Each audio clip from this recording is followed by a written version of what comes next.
সময় মুখ খুলে বলেন সবাই। এই ঠান্ডার সময় যদি মানুষ আগুনের পাশে থাকে শরীর কি ঠান্ডা হয়ে যাবে? কি হয়ে যাবে? গরম হয়ে যাবে।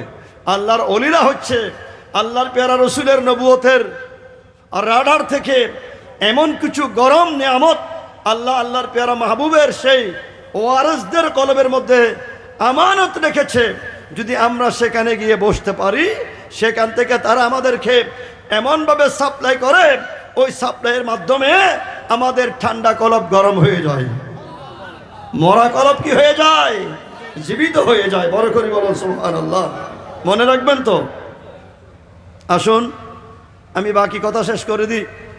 কলবের 3 নম্বর ওষুধ হলো রব্বুল আলামিন আহকামুল হাকিমিন আমাদেরকে একটি জবান দিয়েছে। কি জবান? ওয়া হাফিজুল লিসান, হাদিসে পাকের মধ্যে আছে তোমরা জবানকে হেফাজত করো। তার অর্থ এই, আমি যেটা বলতেছি কিন্তু এটা সেটা নয়। জবানের মাধ্যমে আমি আপনার মুখের মাধ্যমে আমার পেটকে 24 ঘন্টা আমার পেটকে বন্ডারি দিয়ে মুখের মাধ্যমে হেফাজত করতে হবে। বুঝেছেন কথা? বোঝার নাই মনে হয়। এখানে শ্বাসবাস করে যে এরকম কোনো মানুষ আছে? একে যে খের দিয়েছে এখানে ধানগুলো নিয়ে ঘাসগুলো দিয়ে একটা কি মারে? মারো না, মাথা না, কুজ্যোগ্য মারে না, খাল্লাই গরু চল্লাই এ কুজ্জে গোড়া মারো। মুখিয়ে যদি খোলা রাখে সারা রাত যদি মুষলধারে সেখানে বৃষ্টি পড়ে, আপনারা বলুন এই কুজ্জে যেটা মেরেছে গাছগুলো কি থাকবে না নষ্ট হয়ে যাবে? তো নষ্ট হয়ে যাওয়ার আশঙ্কা যেহেতু আছে, মুখটাকে খুব মজবুত করে কি করতে হবে? মারতে হবে। আমার নবী বলছে উম্মত, এই আমার উম্মত, তোমার গোড়া জীবনের আমল আল্লাহর কাছে মকবুল হয়ে তুমি মকবুলিয়তের দপ্তরের মধ্যে পৌঁছার জন্য তোমার আমলের মধ্যে যেন অখাদ্য না ঢুকে, অগেজা না ঢুকে, হারাম যেন তোমার পেটের মধ্যে স্পর্শ করতে না পারে, সেজন্য তোমাকে 24 আওয়ার্স 24 ঘন্টা তোমাকে জবানের মধ্যে থালা লাগাতে হবে। নবুজব আল্লাহর জবান ইয়ানত ইয়ান দিয়ে অখাদ্য কুখাদ্য জিন আল্লাহ খাইতে মানা করছি। ইউনো খাইও খাইতে কইছি ইউনো খাইও শক্তি জিন যোগাইও ইন্দি নামাজ কালাম বললি হামইতো হালাল খেতে হবে। বড় করে বলুন সুবহানাল্লাহ। আর বড় করে বলুন সুবহানাল্লাহ। বস এখানে আর ব্যাখ্যা দিচ্ছি না, সময় শেষ। কলবের 4 নম্বর ওষুধ হলো আমার নবীর হাদিস। 4 নম্বর ওষুধ হলো আল্লাহ দিন বানিয়েছে, দিনের অপোজিটে কি বানিয়েছে বলুন না, আরো বড় করে। দিনের অপোজিটে আল্লাহ কি বানিয়েছে? রাত বানিয়েছে।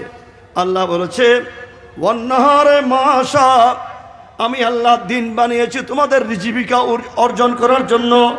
ওয়াল্লাইলে লিবাসা, আমি আল্লাহ রাত বানিয়েছি তোমাদের পোশাকের আচ্ছাদিত মতো। এ বান্দা, রাত বানার মূল কারণ হলো আমি আল্লাহর।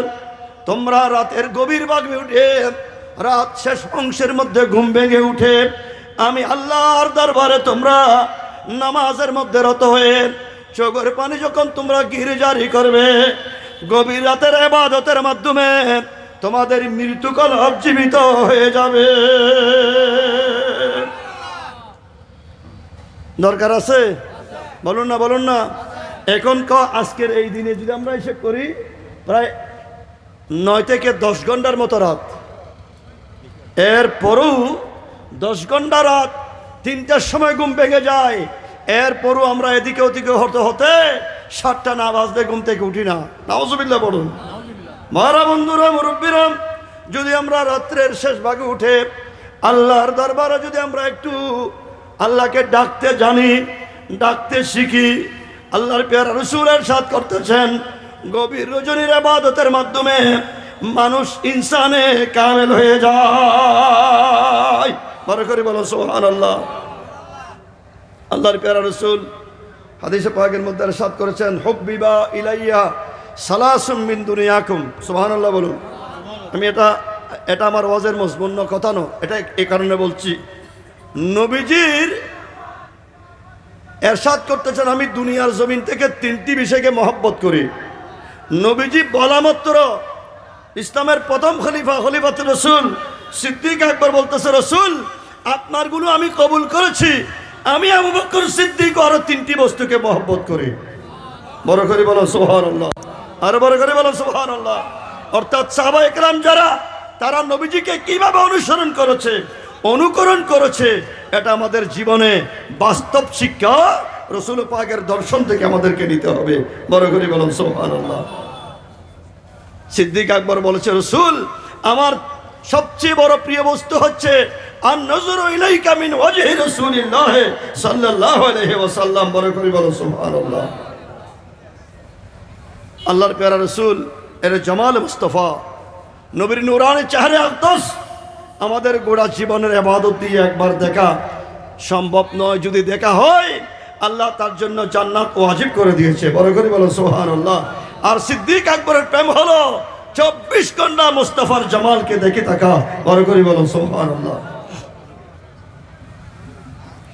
নারে তাকবীর, নারে রিসালাত, নারে গাউসিয়া, উলামায়ে আহলে সুন্নাহ, শাহেনশাহে মদিনা হযরত আল্লামা গাজী শের বাঙ্গাল রাহমাতুল্লাহ আলাইহি সিদ্দিক সংসদ জিন্দাবাদ।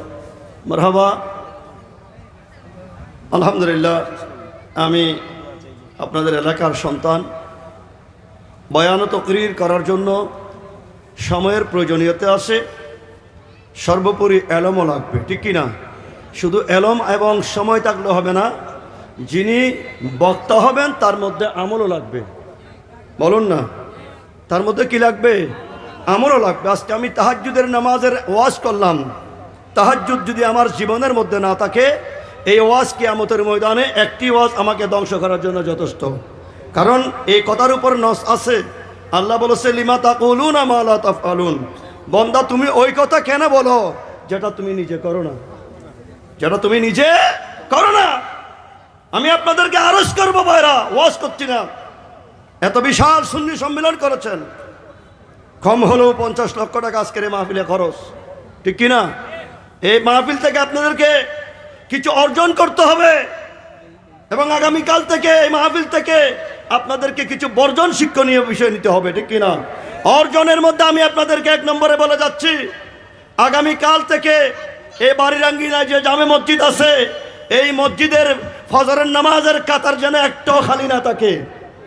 যদি একটা কাতারও যদি আপনারা খালি না রাখতে পারেন, মনে রাখবেন এই মাহফিলের কদম বকদম আল্লাহ তার বিনিময়ে আপনাদেরকে দেবে। আর যদি আমি বক্তা, আমি গোটা মাঠ কাফানো ওয়াজ করেছি, ফজরের নামাজ আমার ঘুমে চলে গেছে, ঘুমে নয়, জামাত যদি আমার তরক হয়, খোদার কসম করে বলতেছি, এই ধরনের বক্তার কোনো ওয়াজ কোনো মানুষকে হেদায়েত করতে পারবে না। বক্তাকে 1 নম্বরে ফজরের জামাতের মধ্যে থাকতে হবে। ইনশাআল্লাহ আমি হাত দিয়ে বলবো, আমরা জামিয়ার পাশে থাকি, বেলা তাকাল্লুব বলতেছি, একদিনও ফজরের জামাত কেন কাজা হবে? আবার আমার আশ্চর্য লাগে, মদারের ফুল যেরকম বাগানের যোগ্য নয়, বহু বড় বড় বক্তা, যুগের শ্রেষ্ঠ বক্তা, তাদেরকে মসজিদের কাতারে দেখা যায় না। আমি আক্ষেপ করে বলছি ভাইরা বন্ধুরা, আগামীতে আপনারা মাহফিল করবেন, বড় বক্তা দাওয়াত দেবেন, মহব্বত করে বলতেছে কথাগুলো, এগুলো না বললে কিয়ামতের ময়দানে আল্লাহ আমাদেরকে ধরবে। আমার দায়িত্ব আছে, আমার এলাকার উপর কিছু হক আছে, ঠিক কিনা? এমন বক্তা দাওয়াত দিবেন যে বক্তার কথা এবং আমল এক, ঠিক কিনা? আল্লাহ পাক আমাদেরকে কম হলেও বেশি করার, আমল করার আল্লাহ আমাদেরকে তৌফিক দান করো। অনেক দূর থেকে, সুদূর ঢাকা থেকে আজকের মাহফিলের প্রধান বক্তা অত্যন্ত কষ্ট করে মাহফিলে তশরিফ ফরমা হয়েছে। আপনারা ওনার মাহফিল থেকে, ওনার বক্তব্য থেকে অত্যন্ত সুদবুইর মনোযোগ সহকারে ওয়াজ তকরির, বয়ান তকরির শুনবেন। আমি ওনার খেদমতে আরজ করব যে আমার শ্রোতামণ্ডলী এগুলো হচ্ছে গ্রামের মানুষ, এগুলো কোনো চট্টগ্রাম শহরের মানুষ নয়। এই এলাকার মানুষের জন্য আগামী দিনের, আগামী ভবিষ্যতের কী জিনিসের প্রয়োজনীয়তা রয়েছে, আপনাকে কোনো বিষয় নির্ধারিত করে দেওয়া হয় নাই। আপনারা এমন কিছু তকরির করবেন যাতে করে আমার মুরব্বীরা আমার যুব সমাজ, আমার মা বোনেরা পর্দার আড়ালে শুনে সেগুলো তারা যেন আমলের ময়দানে প্রয়োগ করে সমাজকে যেন তারা কিছু পরিবর্তন করতে পারে, সমাজকে যেন তারা কিছু দিতে পারে। আমি কি ভুল বললাম? মেহরবানি করে সবাই আন্তরিকতা দিয়ে মাহফিলের সৌন্দর্য বর্ধিত করবেন। ওমা আলাইনা ইল্লাল বালা। আসসালামু আলাইকুম ওয়া রাহমাতুল্লাহি ওয়া বারাকাতুহু। মারহাবা মারহাবা।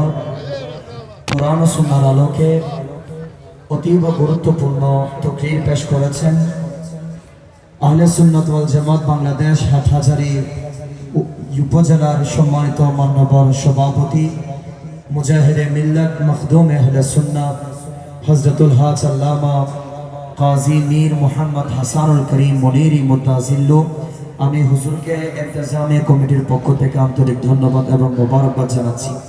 বিশেষ করে উপস্থিত হয়েছেন আজকের মাহফিলের সম্মানিত প্রধান বক্তা ঢাকা জোরাইন মাজার কেন্দ্রীয় শাহী জামে মসজিদের সম্মানিত সুযোগ্য খতিবে মুকাররম, বিশিষ্ট মিডিয়া ব্যক্তিত্ব আহলে সুন্নাত ওয়াল জামাতের অহংকার হযরতুল হাজ মাওলানা মুফতি মাসউদ রিজভী মুতাজিল্লু হুজুর তশরিফ এনেছেন।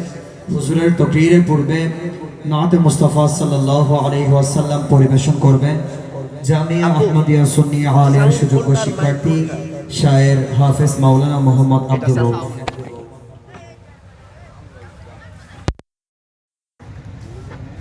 আব্বু একটা হাফিজে কোরআন শরীফ আর একটা রেহাল চাইছিলাম। একটা তাহফিজ। আসসালামু আলাইকুম ওয়া রাহমাতুল্লাহি ওয়া বারাকাতুহু।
فيها النبي المحترم بلغ العلا بكماله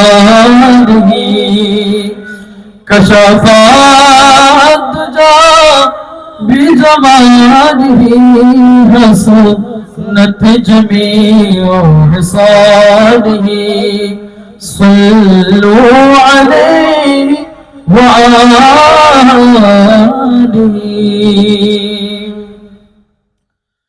মদিনা ওয়ালার দেশ আশিক জাহানজা